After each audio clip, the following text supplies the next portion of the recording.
Cuman mungkin waktu itu berlebih Mas menggunakan insek. Jadi merusak sistem perakaran juga. Kemarin seperti itu. Jadi sempat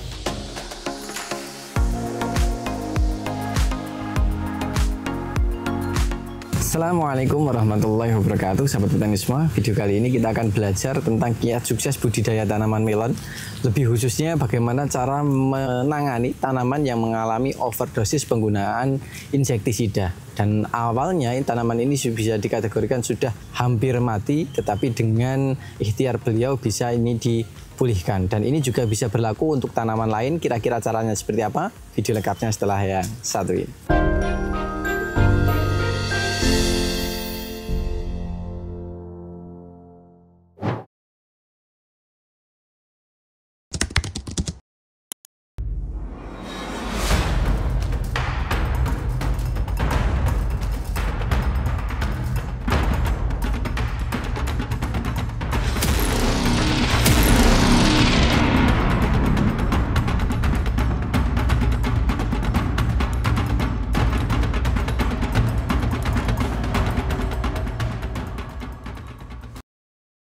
Oke, baik sahabat petani semua, sebelum kita lanjutkan pada inti video ini, ada pengumuman untuk teman-teman yang namanya tercantum di sini.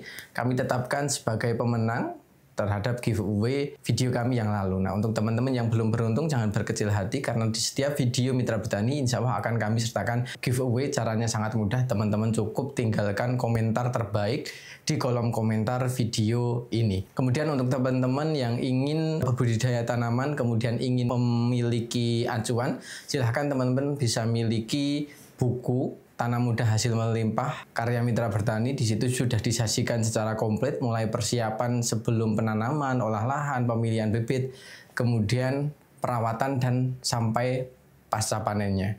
Insya Allah sudah tersaji dengan sangat lengkap, dengan bahasa yang sangat mudah. Kemudian ini diambil dari pengalaman-pengalaman petani di berbagai daerah yang tentunya sudah sangat sukses. Jadi jangan sampai ketinggalan dan tidak usah berpikir panjang karena insya Allah ilmunya sangat bermanfaat. Tetap semangat, kurangi sambat, Gusti berkahi. Selamat menonton video ini. Oke, baik sahabat petani semua, kembali lagi bersama saya Zaki di channel Mitra Bertani TV. Seperti yang telah saya jelaskan di awal tadi, kesempatan kali ini kita akan belajar tentang kiat sukses budidaya tanaman melon. Lebih khususnya adalah pengendalian tanaman pasca mengalami overdosis penggunaan insektisida. Jadi siapa sangka tanaman melon di depan saya ini yang saat ini buahnya bisa maksimal per tanaman bisa 2-3 buah dan ini sudah menjelang panen. Ini awalnya mengalami berbagai hambatan dan sang pemilik lahan bisa sampai hampir frustasi karena tanamannya itu mengalami seperti hidup segan mati tak mau gitu. Jadi tidak ada perkembangan selama proses-proses awalnya diganggu oleh hama, kemudian setelah itu beliau melakukan penggunaan insektisida dan ternyata penggunaan insektisida yang kurang tepat itu bisa berdampak pada kerusakan tanaman. Dan tanaman seperti rusak, sistem perakaran hampir habis, tetapi dengan semangat beliau akhirnya beliau menemukan solusi untuk mengendalikan itu dan akhirnya tanaman bisa pulih, bisa tumbuh dengan normal. Bukan hanya itu, beliau juga saat ini untuk tanaman melon ini tidak banyak yang berani untuk budidaya tanaman seperti musim saat ini karena cuacanya sangat ekstrim, intensitas hujan sangat tinggi, kemudian panasnya juga lumayan menyengat. Ini biasanya tanaman melon akan sangat rentan terhadap serangan keriting daun, kemudian penyakit entah itu bakteri dan jamur. Tapi sampai saat ini proses menjelang panen ini tanaman beliau ini masih sangat aman dan cara penggunaan fungisida dari sang pemilik lahan ini berbeda dari petani pada umumnya. Kira-kira kiat suksesnya seperti apa? Tanpa lama-lama lagi kita akan langsung masuk pada sesi wawancaranya. Oke, baik sahabat petani semua, di samping saya sudah ada guru kita Mas Nova ya. Jadi Mas Nova ini memang salah satu spesialis dalam budidaya tanaman melon. Dulu juga pernah kita jadikan narasumber di Mitra Bertani TV. Ilmunya menurut kami juga sudah sangat banyak dan di sini alhamdulillah dihadapkan dengan tanaman melon juga ya Mas ya. Ya. Dan ini momennya menurut saya juga sangat pas ini menjelang Ramadan. Ya. Panennya nanti tetap di Ramadan ini. Karena mungkin dari segi harga mungkin insya Allah lumayan bagus. Tetapi tentu saja yang bagus teman-teman lihat untuk saat ini melalui proses yang sangat panjang, dan seperti kita ketahui untuk di daerah sini ya Mas ya, untuk cuaca sangat ekstrim ya Mas ya. Hari ini panasnya bukan main, tapi nanti sore bisa hujan sangat deras, lebat, bisa dari sore sampai malam, kadang bisa sampai pagi lagi gitu. Dan ini adalah tanaman melon, di mana untuk melon ini sangat sensitif dan tingkat kegagalan sangat tinggi, apalagi di musim seperti ini tidak banyak yang berani untuk budidaya tanaman melon. Tapi dengan potensi atau resiko kegagalan yang sangat tinggi, biasanya itu akan sejalan dengan nanti di hasilnya atau di harganya. Biasanya harganya juga akan lumayan bagus. Ini Mas Nova untuk saat ini melonnya umur berapa ini Mas? Ini kurang lebih sekitar 50 hari. 50 hari. Varietas apa ini Mas? Rena 03. Rena 03. Melon putih ya Mas ya? Melon putih, Tavi dan 50 hari sudah menjelang panen berarti ini Mas? Sebenarnya kemarin sudah menjelang panen Mas. Cuman karena ini kemarin sempat kena kendala terlalu over penggunaan insek waktu menangani masalah hama di dalam tanah Mas, jadi agak mundur ini sebenarnya, agak mundur mungkin sekitar 10 hari 1 minggu. Jadi bisa 1 minggu lagi atau 10 hari lagi baru panen ya Mas? Kalau harusnya mungkin di angka 53, 55 itu sudah panen ya Mas ya.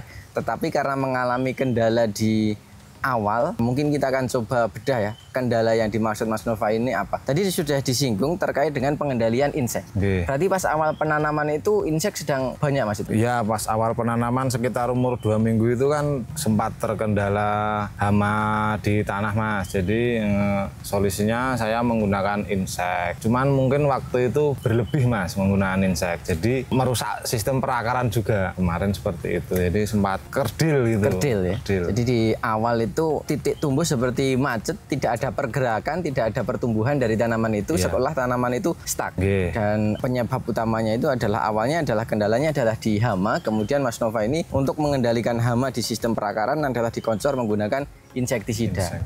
Tetapi setelah penggunaan insektisida itu ternyata ada kendala yang dihadapi oleh Mas Nova. Mungkin hamanya sudah mati, tetapi ternyata justru inseknya itu yang berpengaruh terhadap sistem perakaran. Kalau boleh tahu Mas, bahan supaya mungkin teman-teman mungkin nanti bisa lebih berhati-hati, bahan yang kemarin digunakan itu apa, atau mungkin dosisnya yang terlalu tinggi atau sebenarnya sudah sesuai anjuran ini? Mungkin dosis ya Mas ya, saya yang terlalu tinggi karena waktu itu hamanya juga cepat gitu merusak pohonnya. Jadi saya menggunakan dosis itu mungkin saya kasih lebih sedikit. Untuk bahan aktifnya kemarin saya menggunakan Clopyrifos Mas. Untuk merek ya banyak lah. Cuman saya bahan aktif itu aja. Cuman mungkin di melon sendiri mungkin tanamannya terlalu sensitif ya Mas ya. Jadi mungkin saya penggunaan Clopyrifos itu waktu saya pengocoran mengendalikan hama tanah mungkin waktu itu terlalu over. Jadi waktu itu setelah itu memang hamanya mati, cuman pohon melonnya jadi nggak mau tumbuh gitu. Jadi berhenti gitu. Jadi mengatasi masalah tanpa solusi. Jadi sebenarnya masalahnya itu tertangani, tetapi ada masalah baru. Jadi untuk teman-teman memang untuk akhir-akhir ini mungkin banyak yang mengeluhkan terkait dengan gangguan tumbuh pada sistem perakaran. Biasanya penyebabnya adalah di hama atau mungkin karena jenuh terhadap air yang terlalu tinggi karena musim penghujan.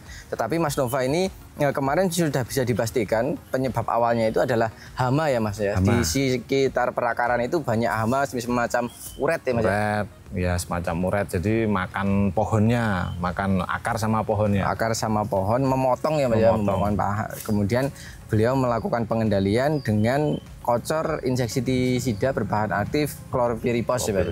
Kemudian biasanya sebenarnya aman, hanya saja mungkin karena ini dihadapkan di tanaman melon, kemudian pas di situ juga mungkin agak sedikit panik karena hamanya terlalu banyak, sehingga dosisnya agak sedikit ditambah. Kemudian seperti kita ketahui untuk tanaman melon sendiri ini mungkin lumayan sensitif ya Mas ya, karena mungkin batangnya juga terlalu lunak, kayunya hampir tidak ada, tidak berkayu, sehingga mungkin justru dengan menggunakan Clopyrifos itu akarnya malah kayak kering ya Mas. Kering. Kemarin berarti sudah coba dicabut Ya kemarin waktu nggak ada pergerakan, nggak ada kayak nggak mau makan pupuk itu saya cabut, saya coba cabut, akarnya habis kering gitu. Jadi masih hidup, cuman akarnya sedikit. Jadi hidup segan mati tak mau. Oke. Jadi kalau yang awal itu bisa dipastikan karena hama, tapi kalau yang kedua ini bukan karena hama ya? Bukan, karena sudah mati. Hamanya sudah mati, tetapi akarnya yang kering. Tetapi alhamdulillah tidak mati secara keseluruhan. Oke, tidak mati secara Jadi akarnya itu masih tersisa, tetapi sedikit. Iya, sedikit. Nah mungkin ini ya, jadi mungkin teman-teman barangkali juga menemui kasus yang sama. Kalau ini kan berarti pengendalian yang dilakukan oleh Mas Nova kan berhasil itu, karena bisa panen sampai sejauh ini. Nah pasca serangan itu Mas, pasca kasus itu, apa yang dilakukan Mas Nova supaya tanamannya itu bisa kembali pulih dan akar yang awalnya mengering itu juga kemudian bisa dirangsang untuk yang lain bisa merangsang akar lain sehingga mungkin akarnya bisa bertambah itu Mas. Kemarin waktu kena akarnya itu saya cuma fokus ke kalsium Mas. Saya menggunakan Kalbovit hampir 5 hari sekali. Jadi saya untuk pupuk NPK saya berhenti dulu karena di dasarannya juga udah ada. Jadi saya tidak melakukan pengocoran NPK karena waktu itu akarnya agak rusak. Saya menggunakan kalsium Kalbovit. Jadi saya kocor hampir 5 hari sekali. Saya terus kocor Kalbovit sampai ya alhamdulillah kemarin waktu pengocoran di interval yang keempat kalau nggak kelima itu udah mulai mau ada ini, udah mulai terlihat. Ya terlihat, udah mulai terlihat mau tumbuh bagus lagi. Ya, jadi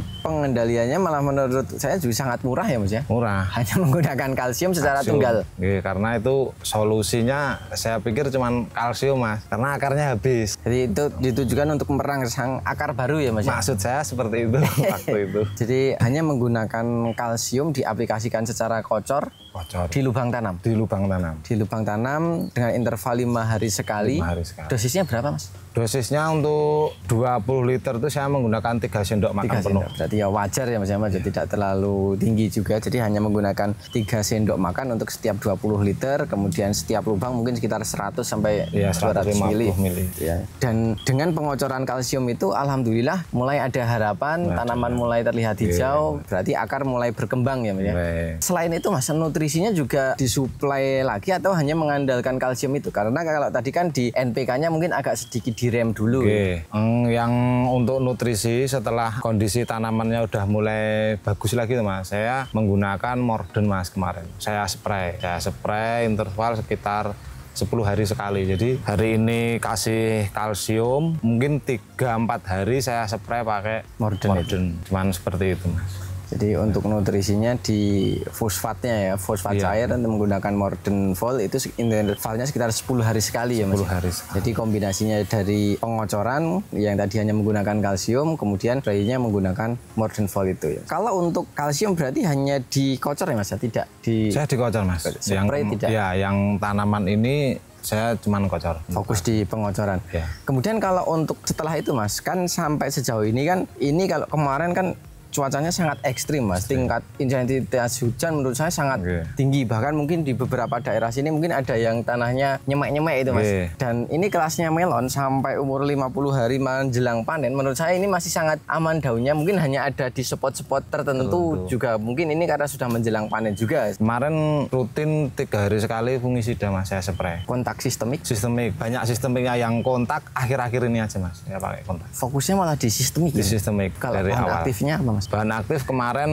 Dimetomov, saya rutin, saya rolling sama golongan azoxystrobin. Di rolling udah di rolling. Dimetomov dan azoxystrobin itu di rolling tidak dipakai secara bersamaan. Tidak bersamaan. Berarti untuk saat ini misalkan Dimetomov, 3 hari selanjutnya azoxystrobin. Kalau untuk kontaknya malah hanya akhir-akhir ini. Akhir-akhir ini menjelang panen ini. Nah ini mungkin yang menarik juga. Kalau banyak petani pada umumnya itu hanya akan mengandalkan fungisida kontak. Sistemiknya malah mungkin hanya 1-2. Kalau ini kan fokusnya malah di sistemiknya. Pertimbangannya kenapa? Karena kemarin itu curah hujannya tinggi Mas ya. Jadi saya cenderung memperbanyak sistemiknya biar masuk ke jaringan tanamannya langsung. Kalau kontak kan mungkin kalau kena hujan mungkin hilang. Tercuci udah hilang ya Pak ya? Hilang. Maksud saya seperti itu. Efektivitasnya mungkin malah agak sedikit menurun, makanya Mas Nova lebih mempertimbangkan lebih ke yang masuk ke jaringan tanaman gitu. Karena ini berbicara tentang jangka panjang. Karena bisa jadi sekarang nyemprot nanti sore hujan. Jadi malah untuk kontaknya agak sedikit jarang, hanya di akhir-akhir ini. Kalau bahan aktifnya mancozeb atau mancozeb. Di akhir-akhir ini hanya menggunakan mancozeb. Kalau tadi sistemiknya ada dimetamorf dan azoxystrobin. Itu buat rolling. Sejauh ini Mas, selain kendala cuaca, kalau dari segi hama mungkin ada kendala yang berarti juga Mas untuk saat ini? Kemarin sempat kutu-kutuan tuh sempat banyak juga Mas kemarin. Jadi di umur sekitar 1 bulan tuh juga kutu juga banyak. Jadi spraynya saya juga insek juga masuk. Kalau untuk insek sesuai dengan kebutuhan ya Mas? Sesuai dengan kebutuhan. Gitu. Jadi tidak rutin, maksudnya bahannya apa itu tidak, tetapi kebutuhan di lahan itu apa. Kalau kutu-kutuan ya mungkin bisa menggunakan imidacloprid dan lain sebagainya. Berarti kalau untuk selain itu tidak ada kendala yang mungkin lumayan berarti ya Mas ya? Ulet juga kemarin Mas ya, sempat ulet juga sempat banyak. Saya spray 4 hari sekali untuk ulet. Bahan aktifnya apa Mas? Bahan aktifnya saya kemarin menggunakan Renaxipir, sama saya rolling sama Clofinapir Mas. Clofinapir, tapi itu tidak overdosis lagi apa ya? Betul. Itu aman. Aman. Karena spesifik untuk mengendalikan ulat ya Mas ya tadi. Mungkin itu. Kemudian yang menarik lagi ini di lahan milik Mas Nova ini adalah sama seperti kemarin, tapi ini lebih rapi atau lebih rajin lagi untuk semi telasah ya Mas ya. Kalau dulu kan karena ajarnya sudah ada tapi tenaganya atau waktunya yang tidak ada. Tapi kalau sekarang dipaksa harus tetap harus tetap ini kepake. Karena musim hujan. Karena musim hujan untuk mengurangi kelembapan Mas kemarin. Mengurangi kelembapan, kemudian buahnya juga nanti bisa lebih aman, lebih tertata, kemudian jamur juga bisa lebih diminimalkan ya Mas ya. Karena kelembapan bisa cenderung sedikit berkurang. Kemudian ini satu tanaman dibuahkan berapa Mas? Ini kurang lebih 23. 23. Rata-rata 23 gitu ya, 23. Kalau ini sistemnya engkel atau kebiri? Ini tunas air dipelihara satu Mas. Titik tumbuhnya juga nggak dipangkas enggak? Oh tidak, berarti sistem batang utamanya dipelihara. Kemudian menyisakan satu tunas anakan ya Mas ya. Jadi posisi buahnya itu ada di batang utama dan di tunas? Nggih, ada di tunas dan di batang utama. Dan ini hanya satu lajur ya Mas ya? Satu lajur, satu bedeng, satu lajur. Oke. Kalau secara sekilas Mas, di lahan tempat kita berdiri ini, di sebelah sini dan sebelah sana itu kayaknya beda Mas. Kalau di sini mungkin tanamannya mungkin bisa lebih panasnya seperti ini masih tetap lebih tegar. Kemudian kondisinya juga kayaknya lebih maksimal dibanding yang sebelah sana. Menurut Mas Nova, perbedaannya apa ini Mas? Karena ini lahannya agak miring Mas, agak miring. Jadi kemarin waktu setiap malam hujan itu airnya pasti larinya ke sana Mas. Jadi yang sini tuntas, yang sana itu mesti agak menggenang. Jadi airnya mungkin terlalu jenuh ya Mas. Terlalu jenuh. Kalau ini tanahnya sangat tipis sebenarnya. Tipis sekali. Sangat tipis sekali dan posisinya agak sedikit miring. Kalau ini nggak ada genangan ya, sehingga mungkin ini tanahnya mungkin bisa lebih tuntas lah istilah Jawanya, sehingga mungkin tanaman bisa lebih optimal. Sementara yang bagian sana itu agak sedikit jenuh air, dan apabila terjadi hujan deras, air akan mengalir ke sana. Ya, jadi cenderung ngumpul di pojok sebelah sana Mas. Padahal perawatan semuanya sama ya Mas? Sama, hanya karena ini kondisi lahannya yang miring sehingga yang sana agak sedikit mengalami keterhambatan. Mungkin ini Mas Nova, di samping lahan kan juga mungkin faktor pemupukan menurut saya juga sangat pengaruh, entah itu di dasaran atau di susulan. Nah kalau untuk dasaran sendiri Mas yang dimasukkan untuk lahan ini pupuknya apa saja Mas? Untuk yang di dasaran kemarin pupuk organik Mas, organik semi fermentasi. Saya campur sama asam humat Mas, power soil. Jadi kotoran kandang, pupuk kandang? Pupuk kandang. Kemudian sudah fermentasi, kemudian masih ditambahkan asam humat. Nah itu cara pengaplikasiannya, asam humatnya dikocor atau dicampur pupuk kimia atau gimana Mas? Saya tabur di bedengan Mas. Oh langsung ditabur gini Mas? Langsung saya tabur, karena ini udah 2 kali melon. Oh. Jadi ini istilahnya lahan udah 2 kali melon. Dan biasanya kalau melon untuk di lahan bekas itu biasanya kurang optimal. Apalagi kalau musim seperti ini biasanya tingkat kelayuannya nanti akan sangat tinggi.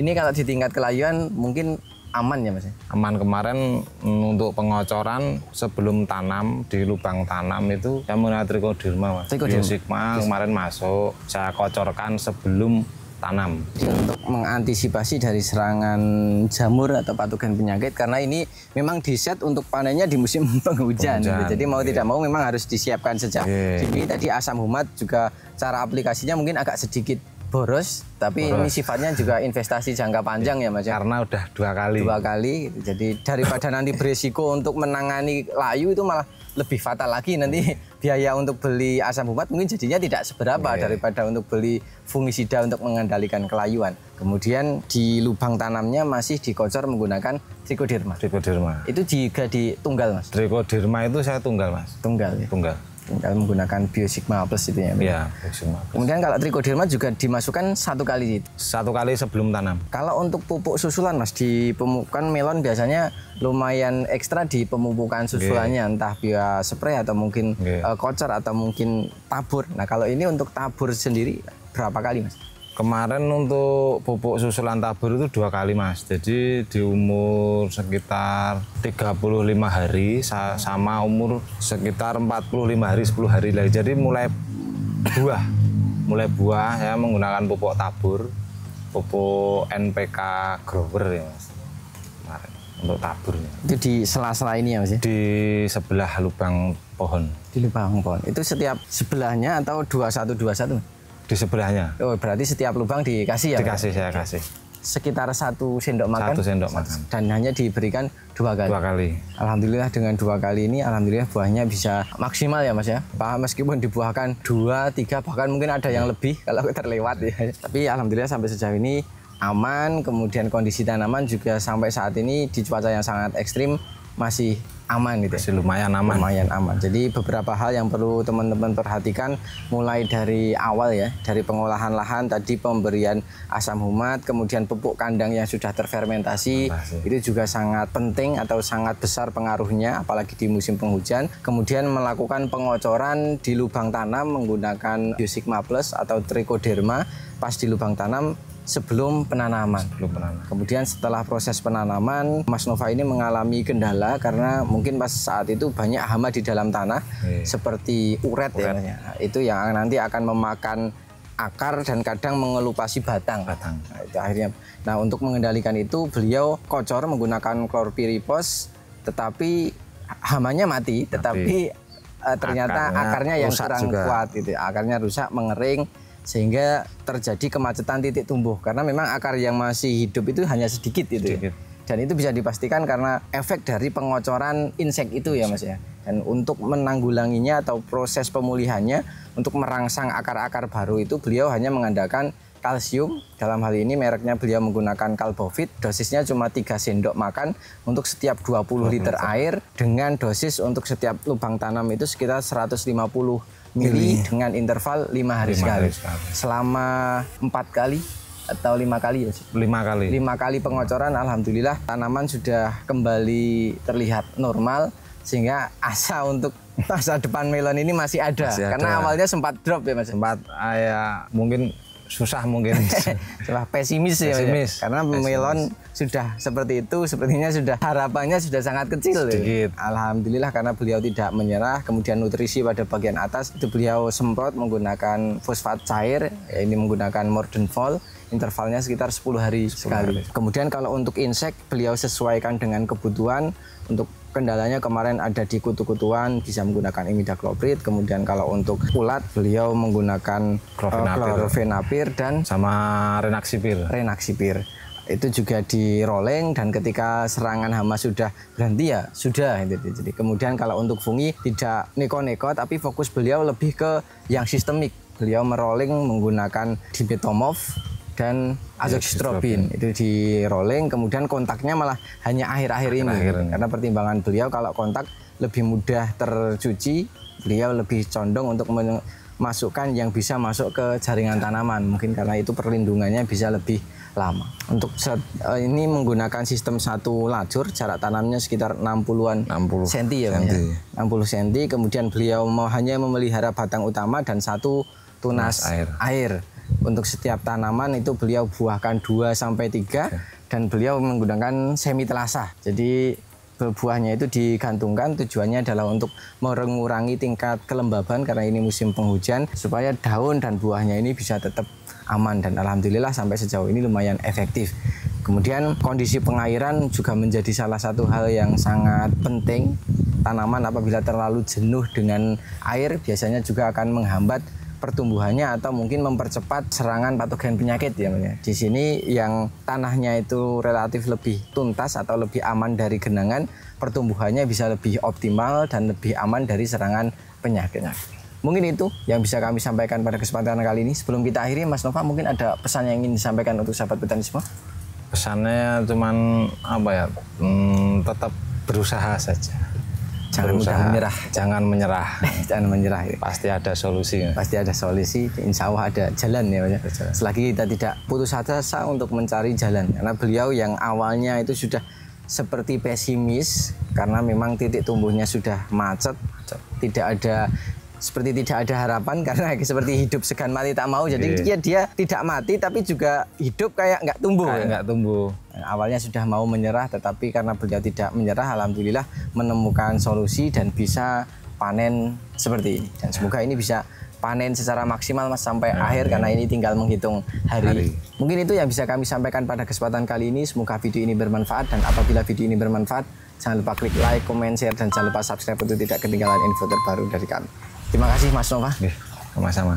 Terima kasih sahabat petani semua. Salam mitra bertani Indonesia. Wassalamualaikum warahmatullahi wabarakatuh.